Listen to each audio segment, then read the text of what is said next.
to the morning show with Larry and Kylie.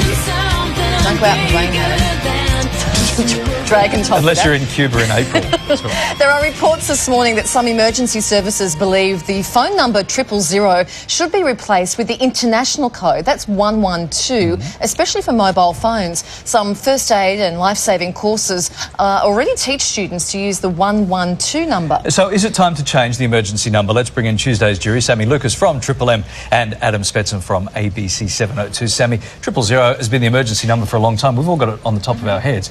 Well, changing it would cause a massive amount of confusion.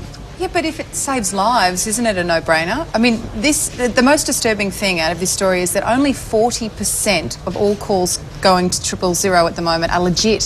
So that means 60% of calls are either wrong numbers, dialed accidentally, or hoax calls. Think of the incredible waste of resources. All of those operators that are caught up wasting their time on 60% of calls while genuine emergencies are having trouble getting through. That, for me, is the biggest concern.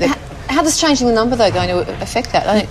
Less accidental dials in your pocket when your phone's sitting in your pocket. Well, it's interesting. We spoke to someone on the radio this morning. He said you've still got to press send when you press 000, so it's hard to accidentally dial 000. Yeah. On the old touch phones, whenever the kid picks up, they can bang the 0 3 times. It's at 40%. Imagine that. So the poor people working at the emergency services, and you occasionally have a horrible story of someone not getting the attention they get. Yeah. Imagine if more than half of the calls they received were joke calls. It reminds me of that famous scene of The Simpsons with Homer running around screaming, "Emergency, emergency, someone tell me the number for 911." So if you had a transition, I'd never heard of 112 until this morning, I'll be honest. So if they wanted to go with it, it would take a massive education campaign. So why not go with 911? Everyone knows 911. Well, what about 112 and 000?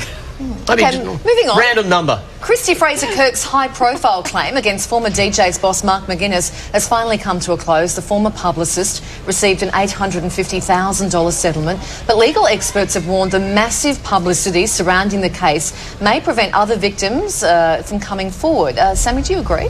Absolutely.